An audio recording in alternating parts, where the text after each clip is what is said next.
But then, one of the more unusual clues that you're getting long in the tooth is to find out that you're now included in a history book.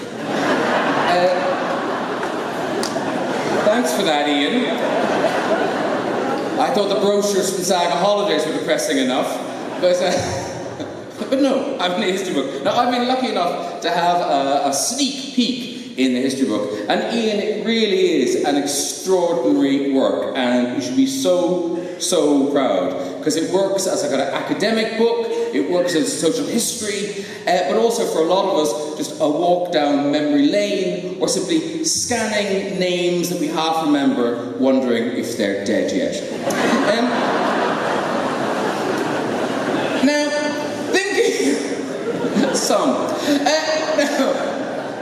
thinking about history and thinking about my days at this school, I can remember, people of my age, you might remember doing this, I don't know if you did, but you'd go to the inside back page of your jotter and you would write the year 2000, and then you would put the year of your birth underneath it, and you subtract the two to find out how old you would be when the world faced the new millennium. And I was going to be 37, and you thought, like, who would I be? Where would I be in my life? Would we all be wearing tinfoil jumpsuits? Would all food come in pill form? Would Larry Gogan still be on the radio? No, and yes, as it turns out. Well, for any of the pupils at the school, all there at the back, yes, hello, you weren't born when the year 2000 happened. So, for those guys, our shiny, bright future is their dull, dusty past. And that's the thing about history. It's all about perspective. It's all about where you're looking at it from. And I can remember there was a day when I was here in the 70s, and a Danish troupe of gymnasts came to visit the school. How they ended up here, did their bus get lost? I don't know. But a troupe of Danish gymnasts ended up here, and they performed beautifully, I might add, in the McCutcheon Hall. There was a lot of ribbon work, I think a yoga ball was involved.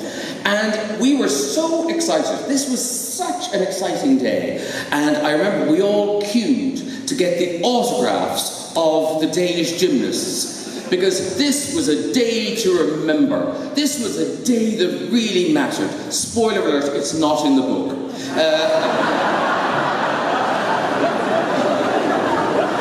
Apparently, we were wrong. I'm a sidebar, Ian, can I just say to you, as proud and relieved as you are to have written this book, you are going to spend the rest of your life with people coming up to you telling you what isn't in it.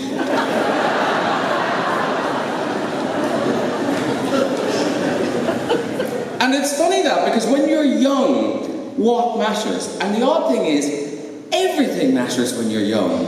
When you're a teenager, like, you don't have to worry about paying electricity bills or where the next meal is coming from. But as a teenager, life can be so serious. Everything matters so much. You know, oh, she said what? Why did you tell him that? I'm on the team, I'm not on the team. I failed, I passed. It's so serious. And if there's any perk to getting older, and there aren't many, one of them is that those serious things, they still happen to you when you're older. You can still be humiliated, have your heart broken, be embarrassed. But when you're older, while you feel that pain, at least you know you're going to get over it. People are going to forget. And if I could go back and talk to the boy I was, shuffling around this place in uniform, there was always either too small or too big, never quite right, I would tell him, worry less. Don't worry about things so much, because it's such a waste of emotional energy, worrying. The other thing I tried to explain to him, at the risk of this turning into a low-budget TED Talk, is...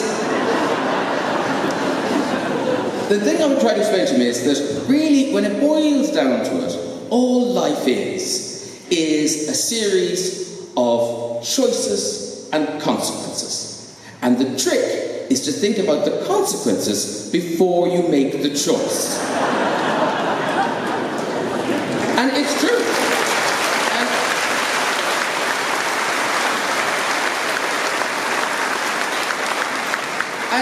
And I'm not just talking about the choices you make in terms of what you're going to do. I'm talking about how you choose to react to the things that happen to you.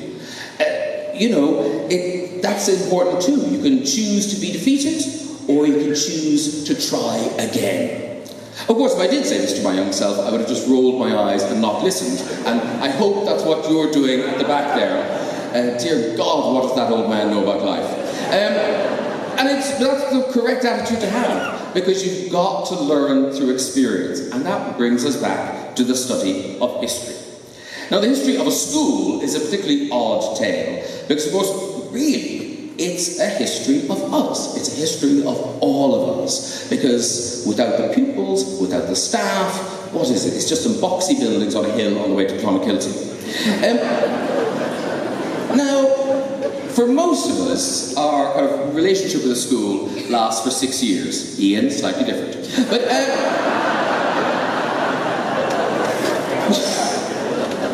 and yet, the impact of our school years is so much longer lasting than that, because, we come through these doors as children, and then we leave as young adults. And not to depress any of you at the back, but the die has sort of been cast when you leave this school. Not in terms of what you achieve, or where you end up, or the shape of your life, but your temperament, your moral values, your sense of humour, sort of who you are when you leave this school is sort of who you are for the rest of your life.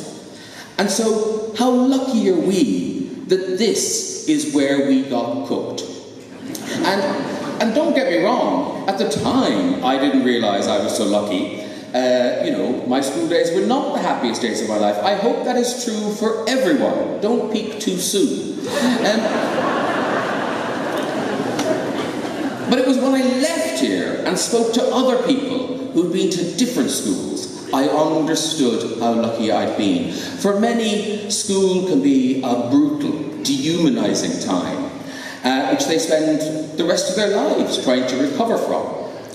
At Bandon Grammar School, I was a fey little boy. I had no skill or interest in sports. These were not great attributes for a child trying to navigate their way through the rough and tumble of secondary school. And yet, at this school, I always felt safe. And I hope you do too. But more than that, I felt seen and I felt heard. And that's so important. Now, I know it was a much smaller school back then, but as I walk around the school today, you really get the feeling that that ethos is still here, that it hasn't been turned into a sort of factory of education, churning out exam results.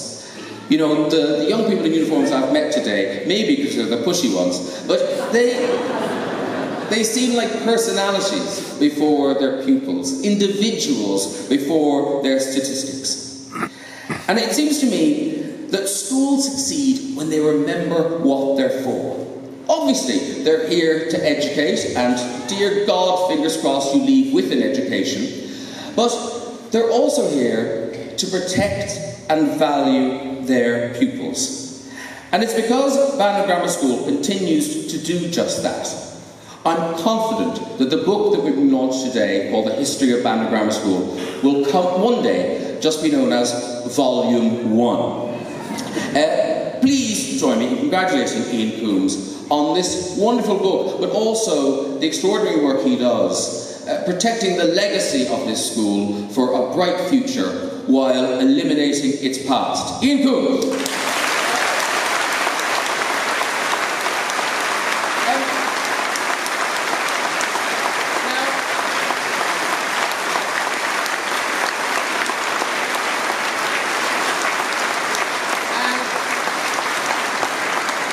And while I've got a microphone, I would just also encourage you to give as much as you can to the secret art auction at the back. 100% of the money, I'm told, is going to Burn Chernobyl project, which, if anything, tells us the links of history to the now, where people are still suffering from the effects from the reactor explosion. So it's a really worthwhile charity, and I know that people in the school and pupils have real strong links to that charity. So, and I'm told there are some real treasures to be found back there. Some big name artists and some celebrities and famous people are on the wall. So please dig deep. Hopefully, I've met a lot of you already, but hopefully I'll get to meet lots more of you at the refreshments after this launch. Thank you very much.